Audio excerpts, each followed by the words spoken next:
নমস্কাৰ বন্ধু বান্ধৱীসকল এই মুহূৰ্তত আপোনালোকলৈ লৈ আহিছোঁ এটি গুৰুত্বপূৰ্ণ ভিডিঅ' অংগনবাড়ী কৰ্মীৰ বাবে যথেষ্ট গুৰুত্বপূৰ্ণ কিছু তথ্য জনাব যত্ন কৰিম অংগনবাড়ী কৰ্মীৰ বাবে ভাল খবৰ অচিৰে লাভ কৰিব অংগনবাড়ী কৰ্মীয়ে 5G মোবাইল লগতে এই ভিডিঅ'টোত আপোনালোকক জনাম যে নতুন দৰমহাৰ বাবে কিছু জৰুৰী খবৰ যি খবৰখিনি জানিলে আপোনাৰ নিশ্চয় ভাল লাগিব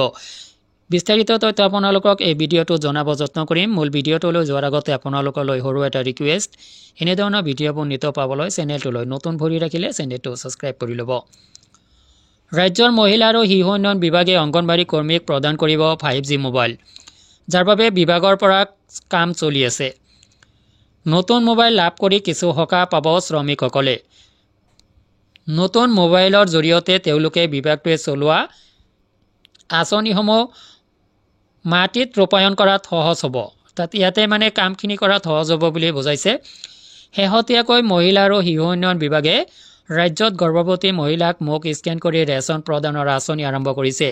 পুৰণি মোবাইলৰ বাবে শ্ৰমিকসকলে মোবাইলত মহিলাৰ মুখখন স্কেন কৰাৰ ক্ষেত্ৰত সমস্যাৰ সন্মুখীন হৈছে যাৰ বাবে যোগ্য মহিলাসকলে ৰেচন লাভ কৰা নাই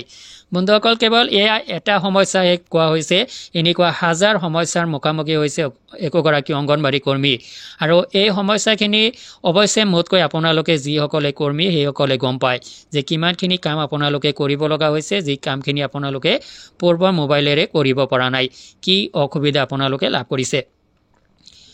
পূৰ্বৰ মোবাইলেৰে কি কাম কৰিবলৈ আপুনি অসুবিধা লাভ কৰিছে আৰু ইয়াৰ আপোনাৰ কি মতামত আপোনাৰ পৰা ভিডিঅ' কমেণ্ট ছেকশ্যনত জানিব বিচাৰিম কমেণ্ট কৰিব 2018 চনত বিভাগটোৰ কাম কাজ সম্পূৰ্ণ কৰিবলৈ ৰাজ্যৰ অংগনবাড়ী শ্ৰমিকসকলক বিভাগটোৱে মোবাইল ফোন বিতৰণ কৰিছিল তাৰ পিছত শ্ৰমিকসকলে সহজে কাম কৰি আছিলে কিন্তু এতিয়া বিভাগটোৱে মুকলি কৰা নতুন এপটোৱে এই পুৰণি মোবাইল ফোনবোৰত সঠিকভাৱে কাম কৰা নাই ইয়াৰ পাছত এতিয়া বিভাগটোৱে নতুন মোবাইল দিয়াৰ প্ৰস্তুতি চলাইছে তো বন্ধুসকল দেখিব পাইছে যে চৰকাৰে আপোনালোকক 5G মোবাইল প্ৰদান কৰিব অংগনবাড়ী কৰ্মীক আৰু যি মোবাইলৰ জৰিয়তে আপোনাৰ দৈনন্দিন যিখিনি কাৰ্য সেই কাৰ্যখিনি আপুনি শুদ্ধকৈ কৰিব পাৰিব বা অনায়াসে কৰিব পাৰিব তো এইখিনিতে হওক যে অংগনবাড়ী কৰ্মীৰ বাবে নতুন দৰমহা ধাৰ্য হ'ব নেকি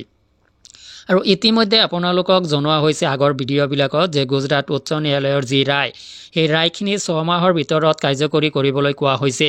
আৰু যদি এই ৰায়খিনি কাৰ্যকৰী হয় তেতিয়াহ'লে অংগনবাড়ী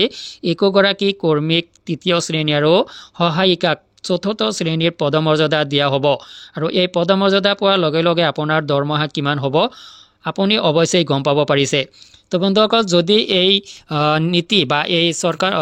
উচ্চ ন্যায়ালয়ৰ যি ৰায় এইখিনি যদি চৰকাৰে কাৰ্যকৰী কৰে আপোনাৰ যথেষ্ট আপুনি সুখী হ'ব পাৰিব কিয়নো কি পৰিমাণে দৰমহা আপুনি লাভ কৰিব আপুনি কল্পনা কৰিব নোৱাৰে ইমান বেছি দৰমহা আপুনি লাভ কৰিব ইমান সা সুবিধা আপুনি লাভ কৰিব PF ESI যিকোনো সা সুবিধা আপুনি লাভ কৰিব অন্যান্য চাকৰিয়ালৰ দৰে গতিকে এই সিস্টেমখিনি বা এই ৰায়খিনি চৰকাৰে কেতিয়ালৈ কাৰ্যকৰী কৰে এয়া